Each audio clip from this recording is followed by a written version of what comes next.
بسم اللہ الرحمن الرحیم۔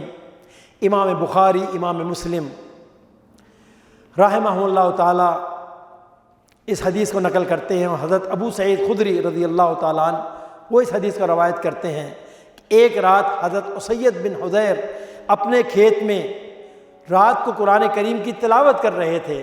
اللہ اکبر، کتنا شغف تھا صحابہ کو قرآن کریم سے۔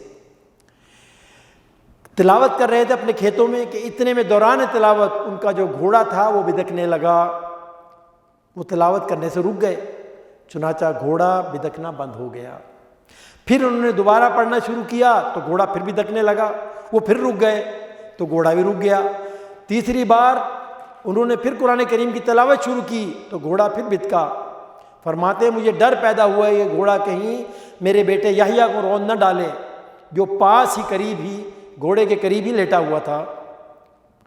میں پھر کھڑا ہو گیا اور گھوڑے کے پاس گیا تو مجھے اپنے سر کے اوپر ایک سائبان نظر آیا جس میں بہت سے چراغ جل رہے تھے۔ پھر اس سائبان نے آسمان کی طرف چڑھنا شروع کر دیا، یعنی اوپر ہونا شروع کر دیا، یہاں تک کہ وہ سائبان میری آنکھوں سے اوجھل ہو گیا۔ چنانچہ میں نے صبح کو جا کر جناب رسول اللہ صلی اللہ علیہ وسلم کی خدمت میں تمام ماجرا سنایا۔ آپ صلی اللہ علیہ وسلم میری بات کو سن کر فرمائے، سید سنو، یہ جو چراغ تھے یہ اللہ کے نورانی فرشتے تھے جو تمہارا قرآن سننے کے لیے آئے تھے۔ اگر تم قرآن پڑھتے رہتے تو صبح کو سارے لوگ ان فرشتوں کو اپنی آنکھوں سے دیکھتے اور یہ فرشتے لوگوں سے چھپ نہ سکتے۔